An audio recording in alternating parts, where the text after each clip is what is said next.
Magandang araw! For today's video ay ariman din ho at kaaga-aga ay mapunta ka agad din sa may card ba? Masali man din ho ako ay tingnan pa naman ninyo si Ate Kiona at nakabuntot na kaagad sa akin. Pinasali nga niyo pala ako diyan ni Mama para daw naman makapag-ipon man lang kahit papaano. Ay di ayun at pagkadating ko nga niyo pala din ay in-interview ako kaagad at pagkatapos ay umuwi na nga niyo pala kami at inip na yung kasama kong bata. Fast forward, pagka uwi nga niyo pala namin din sa bahay ay di arit pinakain at pinaliguan na ng kanyang mami ari mga batang ari. Tapos inihabili naman ho din sa may amin at siya naman daw nga niyo pala ang maligo. Ay kako naman nga niyo pala siki at saktong wala pa din naman akong gawa kaya naman mababantayan ko pa. Pero maya maya naman ho ay di ayun at kinuha din naman niya kaagad. Tapos napansin ko nga niyo pala na napakaraming saging na hinog din sa amin kaya naman mga pinagkukuha ko. Kaysa nga niyo pala mabulok at pagtutukain laang ng mga manok ay di arit alutuin ko na laang. Mga reject na nga niyo pala yung saging na yan o puto kung tawagin din sa amin at hindi na nga niyo pala inabili ng mga nagabiyahero. Paano baga naman ho ay maliliit laang kaya naman narit din naiiwan sa amin bago sabay-sabay maghinugan. Ay di ang ginawa ko nga niyo pala ay pinagkukuha at pinagbabaltan nga niyo pala at kakoy alutuin ko na aihawi na laang. Di naman din sa probinsya ay talaga naman ang hindi mo mararanasang magutom at kagaya na lang man din na rin mga saging na ari ay di kayo makakain din. Matapos ko nga niyo palang mabalatan ay di arit pinagtutuhog ko lang din sa istig at pagkatapos ay sinugba ko na din sa baga. Kaway-kaway nga niyo pala diyan yung mga paborito yung garning luto sa saging. Kung laking probinsya ka man din ho ay hindi mo aga kasawaan yung garning mga pagkain. Naalala ko nga niyo pala nung mga bata pa kami pagka uwi namin galing school ay madalas garni ang aming meriendahin. Dahil nga niyo pala galing school syempre magutom kaya naman palagi naming inato ko yung aming may tungko kung meron nga niyo palang hinog na saging. Ay di pag meron ay di aihawin na nga lamang ho kahit may balat pa o kaya naman ay asapaw sa sinain. Ay diligtas man din ho ang gutom at nakahagilap ng pangmeryenda. Ay di ayun at naluto na nga niyo pala yung inaihaw kong saging ay tingnan pa naman ninyo si Ate Kiona at nakabantay na kaagad.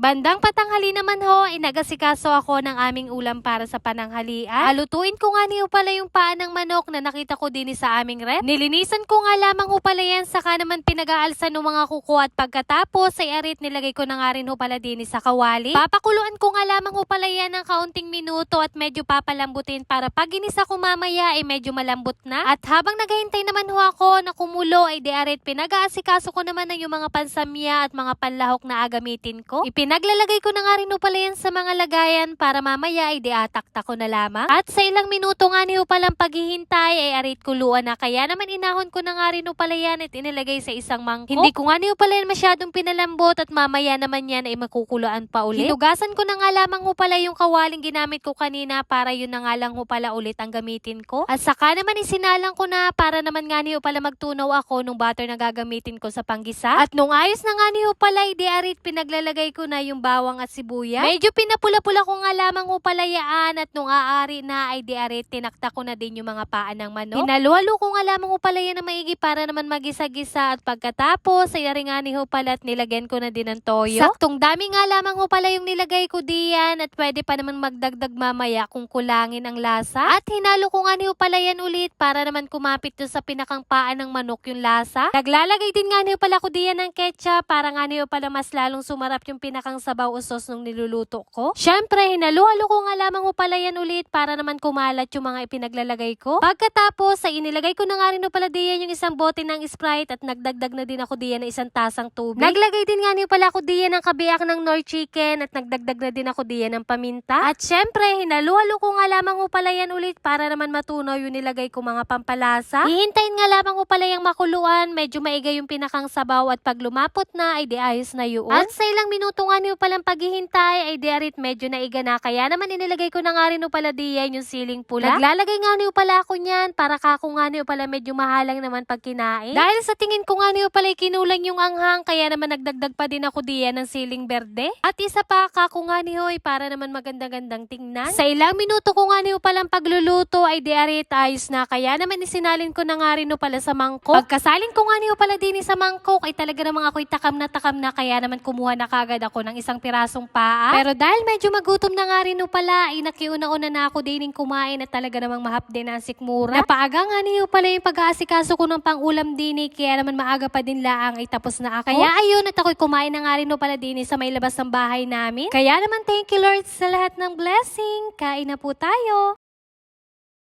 Kinahaponan naman ho ay di arit na kumbidahan na naman sa isang punsyonan. Ay sino baga naman nga niyo pala ang matanggi? Ay di ari nga niyo pala at dali-dali na kami nag-asikaso ng aming katawan para makapunta na doon. Di nila ang naman ho rin sa may karatig bahay namin sa may baba-baba kaya naman madali lang ang magparoon. Dahil nga niyo pala punsyonan na rin, di naman din ho sa amin pag may garne ay syempre gapatawag muna. Dahil napaga nga niyo pala kami ay di ayun ang inasabi at hindi pa nga man laang daw pala sila nakakaluto. Nakakahiya man din ho ay di ayun at umuwi muna naman kami. Ano na yun? Pagka-uwi nga niyo pala namin, sakto nga niyo palang nagagawa si Ara Dini ng content at mukbang pa man din ho, ay dari na nga lang ho pala ang nilantaka namin. Lagi na lang man din ho ako inapakayaya na rin si Ara na ari na mag-jogging daw kami, ay ba't naman siya ay panay ang lamon? Sabi man din ho ay mag-diet na daw siya, ay pag nakakita naman ng pagkain, ay saka na daw laang uli. Ay di ayun at nakisama-sama nga niyo pala ako din sa kanyang video at kako nga ni makakain man laang ng balot. Fast forward, bandang alas 4 na nga niyo pala yan ng hapon, ay may apuntahan nga niyo pala kami.